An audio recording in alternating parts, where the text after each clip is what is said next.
like to call to order the June 9th, 2022 regular meeting of the Peters Township Planning Commission.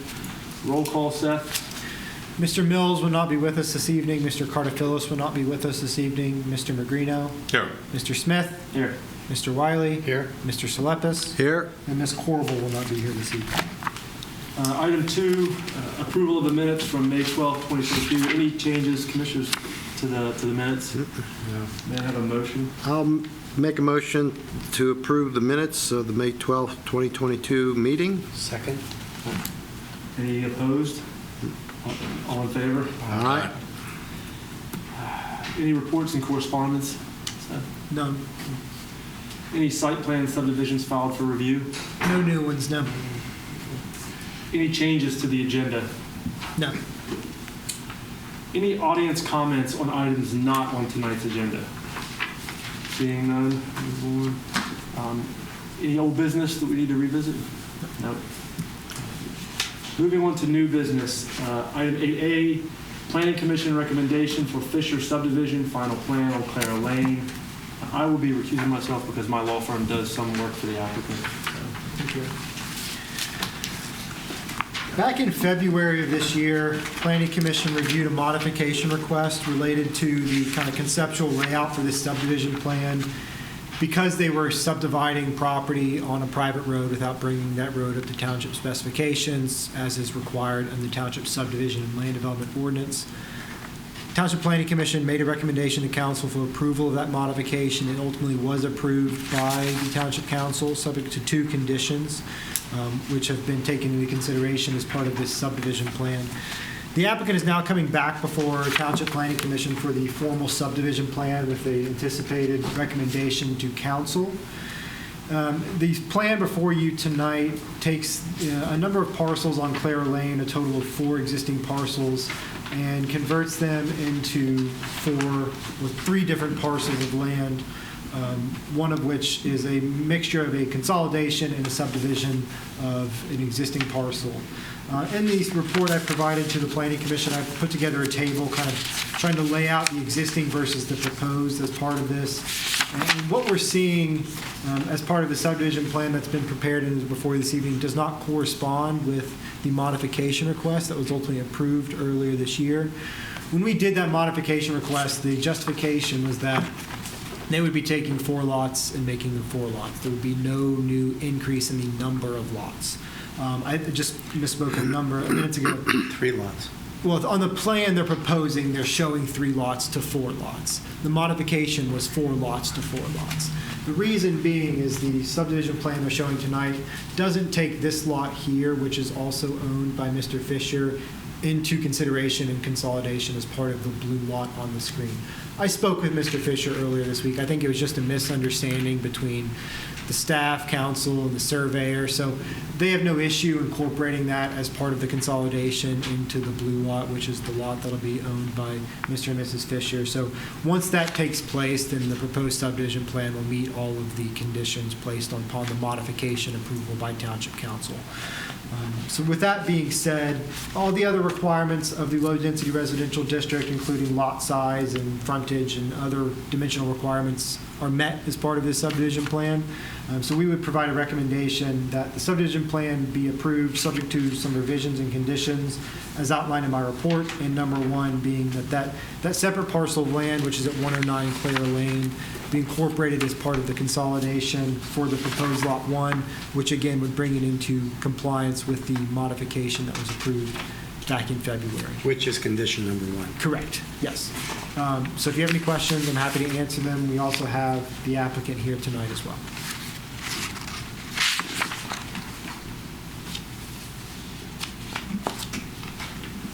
I don't have any particular questions. Rocco, do you? I do not. Nope. Seems fairly straightforward. Yeah, it seems very straightforward to me as well. Any audience comments? I doubt there's a need for the applicant to come forward unless the audience has a comment. No, if you're approving it, we don't have any comments. Well, having no audience comments or questions or concerns from the board, I would be willing to entertain an active motion at this time. I'll make a motion that the Fisher subdivision plan on Clara Lane, according to staff's memo dated June 1st, 2022, be approved, in addition to the 4 conditions outlined in the memo. Second. We have a motion and a second. Is there any other comments or concerns? If not, can I hear those in favor say aye? Aye. Those opposed? Passes 3-0. I'm going to hand the gavel back to Aaron. All right, moving on to item 8B. Good luck, sir. 8B, Planning Commission recommendation, D'Angelo Gross lot line revision, Sienna Trail, Valley Road. This is a proposed subdivision plan for a husband and wife that own 2 separate parcels of land near the intersection of Sienna Trail and Valley Road, which are actually across the border with Nottingham Township. So we have a split municipal subdivision plan, which is not something we see all that often here. So it adds a little bit of intrigue to this one. Really, we're just seeing a land swap between the 2 properties of land, no new lots being created. We did, in our initial review of the plan, try to ask that they make the lot boundaries as contiguous as possible with the municipal boundaries, get them as close as they can. The struggle there is that the municipal boundary in this location follows a creek, and if you put property lines along a creek, the creek can move, and so does the property line move. So they got them close. They did a pretty good job, so I think at this point we're comfortable with the revised configuration, which is on the screen before you tonight. We got this recently. Staff is making a recommendation of approval, subject to the 6th condition outlined in Ed Zook's report dated June 2nd. I'm happy to answer any questions that the Planning Commission has. Just with Nottingham. Yep. Do they have a copy of this plan just for their own information? They do, Or do and they have to approve it as well? I believe in Nottingham, it's an administrative approval, so they just sign off on it as staff because there's no new lots being created. But they're fully aware of the proposed subdivision plan.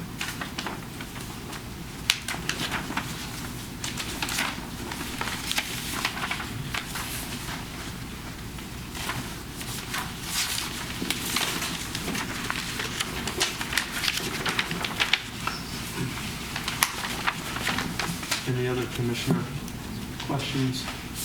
Any audience comments on this item? That was my one concern, was that Nottingham Township also had to be involved. Hearing no questions from the commissioners, nor from the audience, I would ask for a motion. I'd like to make a motion that the Planning Commission recommend approval for the D'Angelo Gross lot line revisions subject to those 6 conditions outlined in staff's memo of June 2nd, 2022. I'll second that motion. We have a motion and a second. Any comments on the motions? Hearing none, all in favor? Aye. Opposed?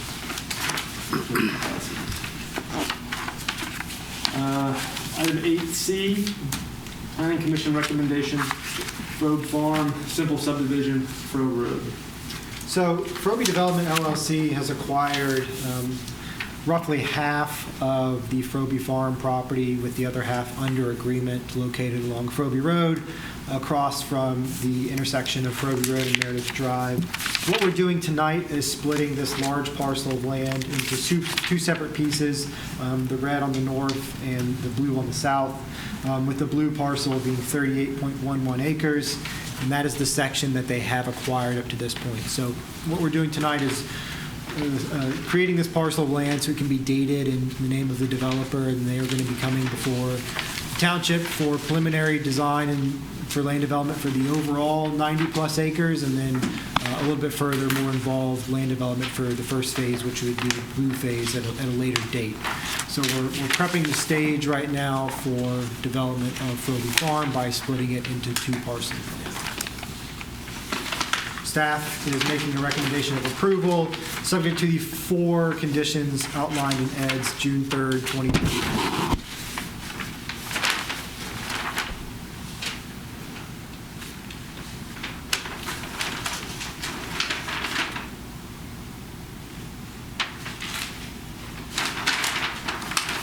So the lower light blue part is what's already been Yes, that has been fully acquired. They just need to carve that piece off so they can deed it to Frobe Development LLC. The rest of it in red, they do have under agreement.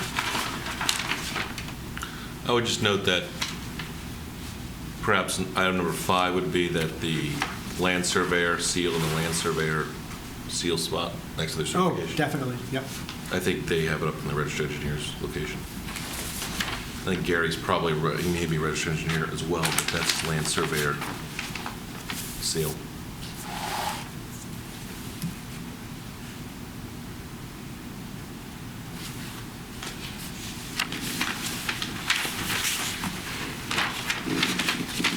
So we're recommending a non-building waiver on the plan. Yeah, and part of that would be, nothing could occur on either of these lots until we proceed with the land development Yeah. for either of those. It's a bit of a unique situation to come in with a large parcel, then split it in half, then develop it. Typically, you have the whole 90 acres, you do a land development, and you split it for phases or record in phases. But because they've acquired roughly half of it pre-development, we've got to do this a little bit of a different way. But we reviewed the options with the Peters Creek Sanitary Authority, which will ultimately be sanitary sewer service that services this development. They have no issues with the non-building waiver. We sat down and agreed that it's a good path to move forward on this one. So are they going to develop the blue section first and Yes. followed Yeah. by the red? Correct. So the non-building, I'm not familiar with the DEP non-building waiver. Is that for the entire, both sides? It would be until they come through with land development. Or, no further subdivision of parcel A or remnant parcel B shall occur without the submission of a full preliminary plan as part of a non-building waiver. You couldn't come in and just put houses on these lots, right? You'd have to come in Without coming to us again? to potentially have that non-building waiver removed, correct? So this falls under the Township, the Peters Creek, Correct. outside of the Washington County Sewage Council. Correct. Or is it- Okay. Yep.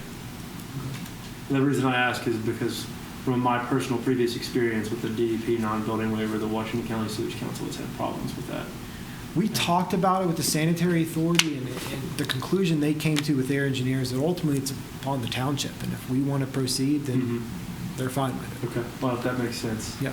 It makes sense to me, but that's not always how people see it, especially Right. sewage authority. What was the risk there? What were they concerned about? They were concerned that they would not, like in areas where there was not public sewer, that a lot would not perk in the future, and it would essentially just be a Well, dead lot. we have And- 38 acres to potentially perk Yeah. on, so I think Yeah. we could be okay. But But we're saying you couldn't do that without. You can't even build one house without the, so this is going to be, I would imagine this is going to be a residential subdivision. That's correct.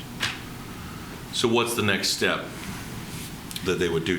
In other words, how do they remove the need to DEP non-building waiver clause?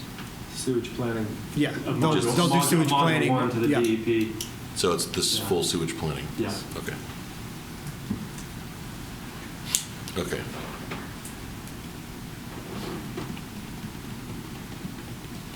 Any other commissioner questions, comments? Any audience comments? All right, hearing none, I'd ask for a motion. I'll make a motion that the planning commission recommendation, recommend the Frobe Farm simple subdivision. Rocco, do you want to add the 5th clause for the engineering staff? I think they'll probably catch it Okay. on review. So make a motion to recommend with the 4 conditions as listed. I'll second. Motion and second. Any comments on the motions? Hearing none, all in favor? Aye. Aye.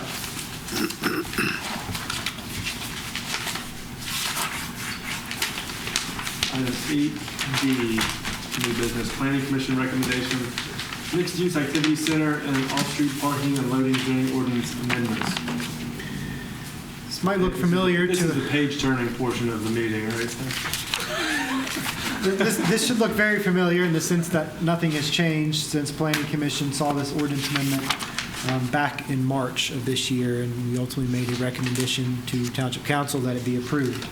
At the Township Council meeting on May 9th, which came after the public hearing, after it went through the process, the ordinance failed via a tie vote, 3-3, which means status quo, ordinance fails. Now, I think there was some confusion at the council meeting as to could it have been tabled, could it not have been tabled. Ultimately, it was voted on and tied upon. And I think because of that tie, Township Council then voted subsequently at the next council meeting to put it back through the review process without any changes, to allow for an opportunity for a vote to be had upon a full attendance of council.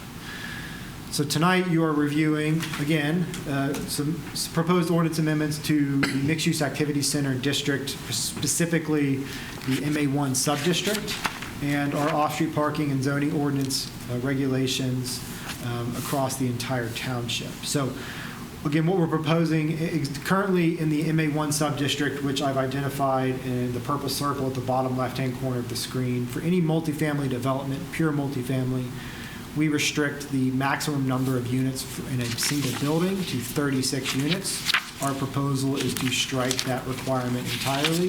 And this is identified to us as part of a proposed development, but staff has reviewed this and discussed it internally. And, you know, regardless if the proposed development moves forward, and I mentioned this back in March, this is an ordinance change that we think is prudent to meet the ideals and visions of our comprehensive plan, what our zoning ordinance established. I think this 36 maximum units per structure, at least in the MA1 sub-district, could result in a barrack-style residential development where we don't really see that being the vision for that area of the township. We think it could be more of a luxury, high-end multifamily development, and this would allow that to happen, considering, you know, that restriction for 36 units of structure. You don't see that in high-end multifamily development. As part of that, and in our initial discussions with Township Council, we thought it was a fair trade-off if we struck that 36 units per structure, reducing the maximum FAR from 1 to 0.85. FAR is the maximum development potential of a piece of property. So if you have an acre piece of property, which is 43,560 square feet, a 1 FAR will allow you to do a 43,560 square foot building. Now that obviously doesn't take into account parking and setbacks and all your other requirements, but it gives you a maximum square footage of development for a piece of property. We are proposing to reduce it in the MA1 sub-district, across the entire mixed-use activity center district from 1 to 0.85. That would be the same number that we saw developed here for the Waters in the town center. We made an ordinance change after the Waters was developed to drop their FAR from 1 to 0.85, so it would be in line with that ordinance change we made here in the town center district.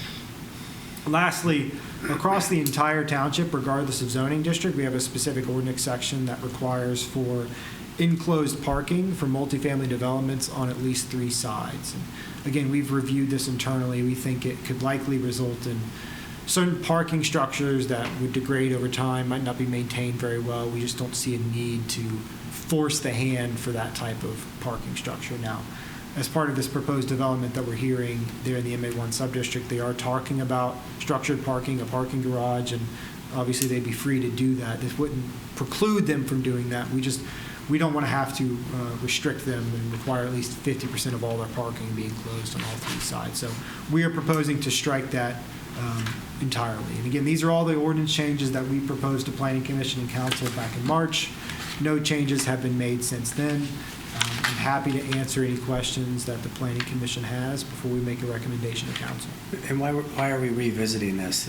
Is it instructed that we do? Council voted to just have it come back through the review process, the full process again, so that once it gets back in front of them, the hope is that they'll have full attendance and can make a vote that doesn't result in a tie. So we're really just recycling Correct. it, Yep. making some modifications that may have been...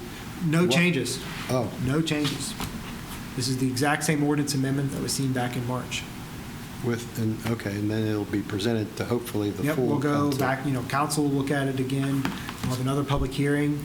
I think we're going to shorten the timeline a little bit. They'll vote at the same night as the public hearing, but it's gone back to Washington County Planning Commission. It's been re-advertised. It's, in essence, a new ordinance amendment. So the way you explained it, the FAR, again, I was trying to catch up with you. If it's 1, you Yep. could build a 42,560 square foot building on it. It's your lot size times 1. Okay. That's so your maximum square footage of building. It doesn't come into consideration of what the setbacks are? It doesn't inherently, but you still obviously have to You have to comply with you have to those do requirements. both. Correct. It's Yeah. it's not an or, it's an and. Yes, right. It's on top To do of. both. Yep.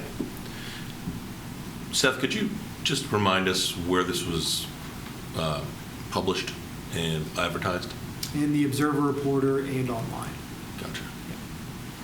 Is that a 30-day posting? It gets, the MPC requires, it calls it adequate notice and posting. We do 2 weeks and 1 week prior.